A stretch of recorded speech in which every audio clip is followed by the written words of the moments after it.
सावित्री 2 बेटों की माँ थी। उसे इस बात पर बड़ा घमंड था। वो मानती थी कि बेटे घर की शान होते हैं। ये ले सावित्री, मिठाई खा, मेरे यहाँ पोती पैदा हुई है। ये सुनते ही सावित्री मुंह बना के कहती है, अरे तू तो लुट गई, बर्बाद हो गई, तेरे यहाँ लड़की पैदा हो गई। अरे तू ऐसा क्यों कह रही है, मैं तो बहुत खुश हूँ। अरे जब तेरी पोती के पीछे तुझे खर्चे पर खर्चे करने पड़ेंगे ना, तब ये तेरी सारी खुशी गम में बदल जाएगी। पहले लड़की की पढ़ाई लिखाई का खर्चा, फिर उसकी शादी का खर्चा।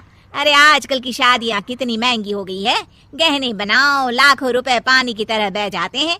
लड़कियाँ तो सिर्फ खर्चा करवाने के लिए ही पैदा होती हैं। इस तरह लड़कियों के प्रति अपने विचार व्यक्त करते हुए सावित्री ममता को लंबा चौड़ा भाषण देके चली जाती है। अब तो आप लोग इस कहानी में सावित्री देवी का पात्र अच्छी तरह समझ गए होंगे। कुछ समय बाद सावित्री की बड़ी बहू भी एक लड़की को जन्म देती है। फिर क्या था, सावित्री पूरा आसमान सर पर उठा लेती है। हे भगवान, ये तू मुझसे किस जन्म का बदला ले रहा है? अरे मैं तो मंदिर में रोज आकर तुझसे कहती तो थी कि मुझे एक पोता चाहिए, और तूने मुझे पोती दे दी। इतनी मिठाइयाँ और प्रसाद चढ़ाने का क्या फायदा हुआ? तभी सावित्री की बहू निशा कहती है, क्या माँ जी, आप भी इतनी सी बात पर नाराज हो गई हैं? देखिए तो आपकी पोती कितनी सुंदर है, बिल्कुल आप पर गई है। अरे चुप कर, तुझे 9 महीने इतने महंगे महंगे काजू बादाम फल फ्रूट खिलाने का फायदा क्या हुआ? मेरे तो सारे पैसे बर्बाद हो गए। ये सुन सावित्री का बड़ा बेटा अजय कहता है, माँ तुम सिर्फ नाम के लिए 2020 में रहती हो। असल में तुम्हारा दिमाग सैकड़ों साल पुरानी सोच रखता है।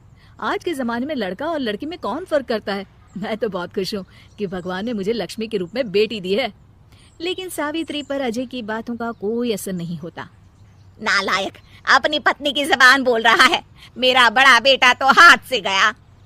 लेकिन सावित्री देवी हार मानने वाली नहीं थी। वो पोते की चाह में अपने छोटे बेटे विजय की शादी करवा देती है। कुछ समय बाद आखिरकार वो दिन आ ही जाता है जब सावित्री की छोटी बहू गर्भवती हो जाती है। सावित्री इतनी खुश हो जाती है कि वो बच्चे के जन्म से पहले ही सारे मोहल्ले में ढिंढोरा पीटने लगती है। ये क्या सावित्री, तू तो पोते के जन्म से पहले ही मिठाई बांट रही है। पहले पोता पैदा तो होने दे, और फिर क्या पता अगर पोते की जगह पोती पैदा हो गई तो। ये सुन सावित्री चिढ़ जाती है। अरे अपनी काली जबान मत चला, मेरी मिठाई खा के मेरा ही बुरा सोच रही है। बड़ी आई, ला मेरी मिठाई वापस कर। देख लेना, इस बार मेरे यहाँ पोता पैदा होगा, पोता। लेकिन ठीक इसका उल्टा होता है। सावित्री की छोटी बहू भी एक लड़की को जन्म देती है। सावित्री फिर से रोना धोना शुरू कर देती है और अपनी छोटी बहू को कोसते हुए भला बुरा कहने लगती है। देखते ही देखते ये सावित्री की रोज की आदत हो जाती है। एक दिन उसकी इस आदत से परेशान होकर विजय अपने भाई अजय से कहता है, भैया माँ खुद एक औरत होकर हमारी बेटियों को पसंद नहीं करती, उल्टा उन्हें रोज कोसती रहती है। मुझे माँ की ये आदत बिल्कुल पसंद नहीं आती। अरे तू ठीक कहता है, मैं भी अब माँ से तंग आ गया हूँ। अच्छा, तो अब तुम दोनों इस तरह पीठ पीछे मेरी बुराई भी करने लग गए हो?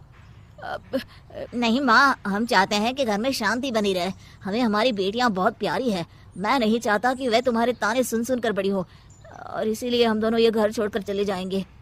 हाँ माँ, मैं भैया की बात से सहमत हूँ। जब तुम इस घर में अकेली रहोगी तब तुम्हें अपनों की कीमत का एहसास होगा। अपने दोनों बेटों के मुंह से अपनी माँ के लिए इतने कठोर शब्द सुन सावित्री भावुक और रुआंसी होकर कहती है, क्या सच में तुम दोनों मुझे इस घर में अकेली छोड़कर चले जाओगे? हाँ माँ। हाँ माँ, अब पानी सर के ऊपर जा चुका है। मैं तुम दोनों के बिना नहीं रह सकती। अपनी सास के आंसू देख अजय और विजय की पत्नी अपने पतियों से लड़ पड़ती है। अरे जिसे जाना है वो जाए, मैं माँ जी को छोड़कर कहीं नहीं जाने वाली। भाभी आप ये क्या कह रही हैं? वही जो तुम सुन रहे हो, दीदी बिल्कुल सही कह रही है। हम बेटियों के संस्कार हमें सिखाते हैं कि सास माँ समान नहीं बल्कि माँ ही होती है, और उस माँ की जिंदगी भर सेवा की जाती है। बेटे अपना फर्ज भूल सकते हैं, लेकिन बेटियां नहीं। आप दोनों शौक से जा सकते हैं। माँ जी, हम दोनों के रहते आपको किसी बात की फिक्र करने की जरूरत नहीं। फिर क्या था, सावित्री के ऊपर छाए बेटों के घमंड के बादल उसकी बेटी स्वरूप बहुओं के तेज के आगे आंसू के रूप में परिवर्तित होकर सावित्री की आंखों से बहने लगते हैं और वो उन दोनों को गले लगा लेती है। मैं जिंदगी भर बेटियों को कोसती रही, लेकिन आज तुम दोनों को देख मुझे समझ आ गया कि बड़े अभागे होते हैं वो लोग।